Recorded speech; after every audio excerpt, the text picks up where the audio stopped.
मातली के ओखई मेमन हॉल में Sindh peoples student federation Badin के रहनुमा अजान मेमन की जानिब से हाईटेक इंस्टीट्यूट मातली के ताउन से आइस के खिलाफ आगाही सेमिनार का इनेकाद किया गया। इस सेमिनार में सूबाई मुशीर व एमपीए तंजीला उम्मे हबीबा कमरानी, डीएसपी मातली गुलाम फरीद जट, म्यूनसिपल कमेटी के काउंसलर्स अब्दुर्रहमान हालिब होता, अदनान अहमद कायम खानी, एडवोकेट सलीम यूसुफ ओडेजो, सफाफ रहनुमा शाकिर चांडियो, शेमीर ईसा तबस्सुम, जहांगीर चांडियो, लेडीज विंग की शाजिया फरोज मेमन, फरीदा रस्तमानी, एडवोकेट जाहिद हुसैन चटर, बाबू लिगारी समेत समाजी रहनुमा समेत बड़ी तादाद में तलबा और शहरियों ने शिरकत की।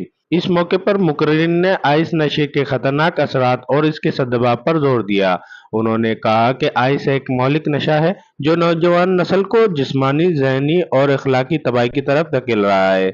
इस लानत के खात्मे के लिए वालिदैन, असातिज़ा और कानून नाफिज करने वाले इदारों को मुश्तरका तौर पर मौसर इक़दामात करने होंगे। सेमिनार के इख्तिताम पर मुकर्रिरीन और शुरा ने इस अज़्म का अयादा किया कि आइस के खिलाफ जदोजहद को हर सतह पर जारी रखा जाएगा। कैमरामैन टीम के साथ दिलमुराद कंबो, रोलान डिजिटल न्यूज़, मातली।